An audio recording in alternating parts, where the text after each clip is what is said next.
Betty Hoevel, Education Coordinator with 5 Rivers MetroParks, and today we're going to talk about gardening in a 5-gallon bucket. And if you've been around, you've seen lots of different buckets in different places. You can see them at paint stores, you can see them at hardware stores, any place that you can locate one, especially one with a handle. This is going to be a great garden for you. Now, why would you use a bucket? Well, the reason being that if you have a patio or a deck or a balcony or some place that you just can't dig up your yard, a bucket is a perfect solution. The main thing you're going to have to remember, though, is that if you're going to plant vegetables in their bucket, which is what we're talking about today, you need to be sure that where you place this bucket is going to get a minimum of 6 to 8 hours of full sun per day. And all that being said, you have the perfect spot for your own bucket garden. Now, if we examine this bucket, we're going to find that it has certain properties. One of them has got these rigid sides. The other is that it's got a solid bottom. Now, before we started this video, I drilled out 5 holes in the bottom of this bucket. I use a 1/4 inch drill bit. You do need a drill bit. Don't try to go rogue with this and use a nail. It's not going to work. So you want to drill in each of the 5 spots, because if you don't put the holes in this, you are then just leaving this a bucket, and it's going to hold water. It's going to drown your plants. So you have to have drainage. Now, besides the ones on the bottom, I also placed drainage holes on the bottom all along the sides. So you want to mark several of these and then go ahead and drill those holes as well. This is going to assure that the water does flow out of the bucket. Now, if you're going to be placing this on a solid surface, like a patio or a concrete walkway or even a driveway, you want to be sure to put several rocks underneath the bucket so that it doesn't form a water seal, because this does have a rim on it. You put enough water in it, it forms a water seal, water just stays in the bucket. So once your drainage solution is created, then you're fine. And you're saying, okay, now you've got also marks at the top of the bucket. Now, the reason we have marks at the top of the bucket is that certain plants that you're going to put in here, things like tomatoes or beans, are going to need a support system. By support system, I mean something like a tomato cage or bamboo stakes. These holes on the side, if you're going to have a plant that needs support, are going to provide you a place to put a wire in. So if I put a tomato cage in here, I'm able to wire the sides of the tomato cage to the bucket itself, making the whole thing completely stable. It's not going to slip out. So pretty much now you have a container garden. And you'll notice that this is a fairly deep bucket. So we're talking about over 1 foot in depth. Most of the roots of the plants you're going to be planting are not going to go that deep. So for instance, would I plant lettuce in this giant bucket? No, I wouldn't, because it doesn't need that much soil. Something like a tomato actually does. Something like beans actually do. So that's why I'm going to use this depth of a bucket only for certain things. So once the holes are drilled out, the next step you want to take is to fill it with soil. Now, for our purposes, we have some bagged soil, and this is potting soil. Whenever you're planting a container, you want potting soil. You don't want soil that comes out of the ground. You don't want to buy topsoil. You want to be sure that you have exactly the right medium, because once you plant something in a container, the soil begins to compress. And once it starts to compress, the roots don't grow as well. So what we're doing now is we are filling this with potting soil to about a 2/3 depth. And now that we have this soil in here, what you want to do is to shake it down. And so I fill this up about 2/3 of the way. You say, okay, should you plant in that? No. because we're going to add one more thing. We're going to add compost. So you'll find that when you're growing vegetables and herbs, you need to add compost to the mix. Why is that?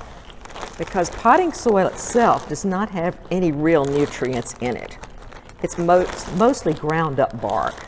And so what you're doing when you add the compost, you're adding nutrients, and you're adding moisture, and you're adding flavor. Because guess what something that you planted in potting soil tastes like? It tastes like paper. So if you're going to plant a lovely tomato in here, you don't want to not have that sweet taste. You don't want a paper tasting tomato. Add your compost, and then you're going to dig this in with your shovel. You want to be sure it's thoroughly mixed so there is a lot of good nutrition that's spread from the bottom of the bucket all the way up to the top. Now you're going to leave about an inch at the top, and the reason you're going to do that is when you plant your plants and when you water, everything is going to start to settle.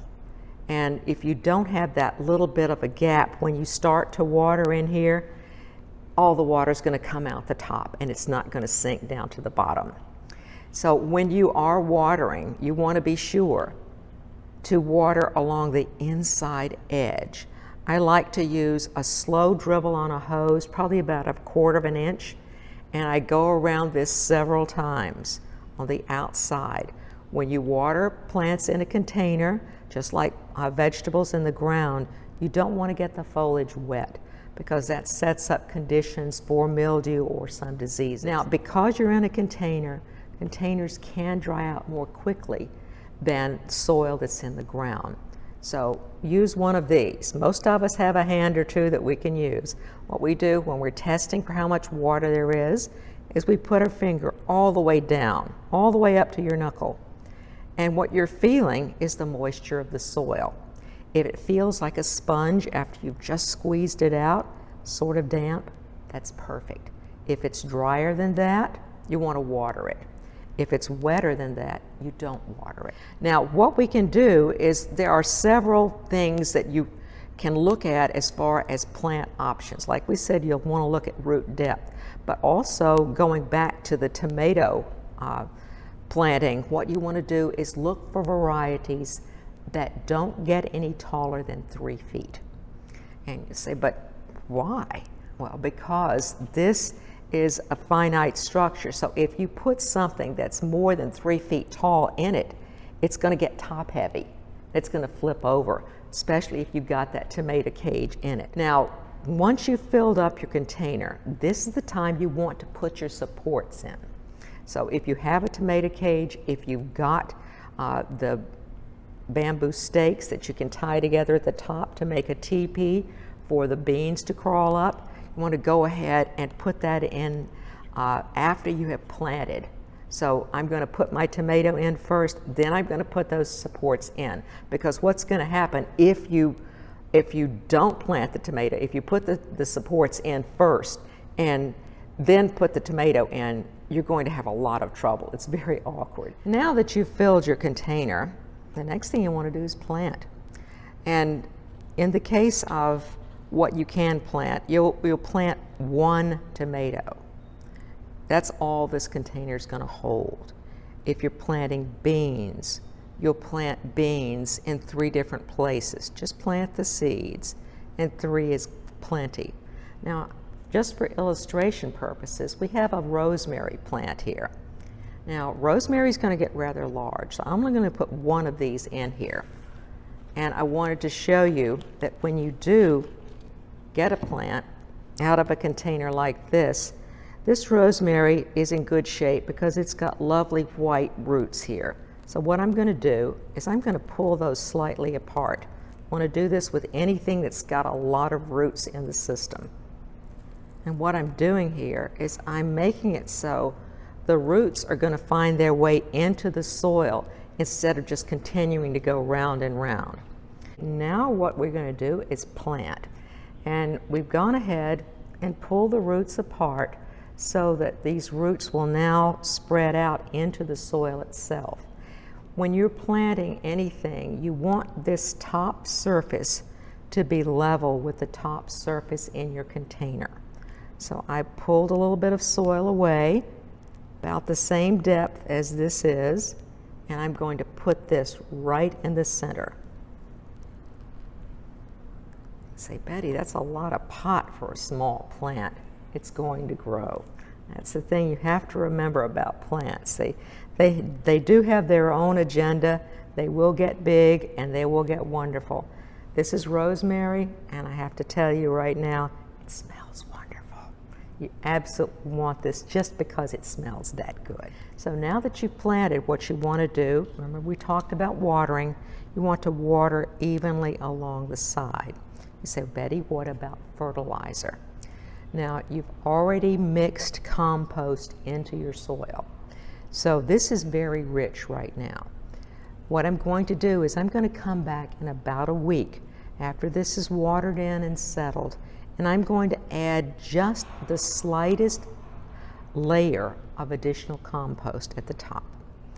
And then in about 2 to 3 weeks, I'll do it again.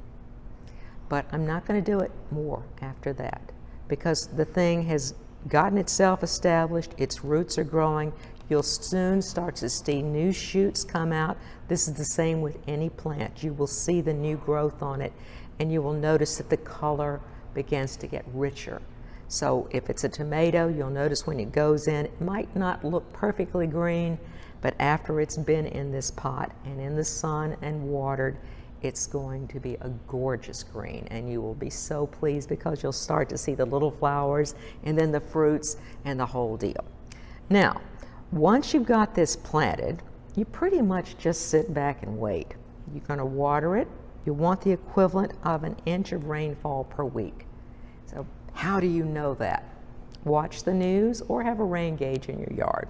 One of the two, they all work fine. On hot days, and we will get them during the summer, and especially if this is on a cement surface, it's going to get pretty hot. You might notice that in the afternoon, when the temperature reaches its peak, sometimes leaves will wilt. What that means is that the plant is conserving water.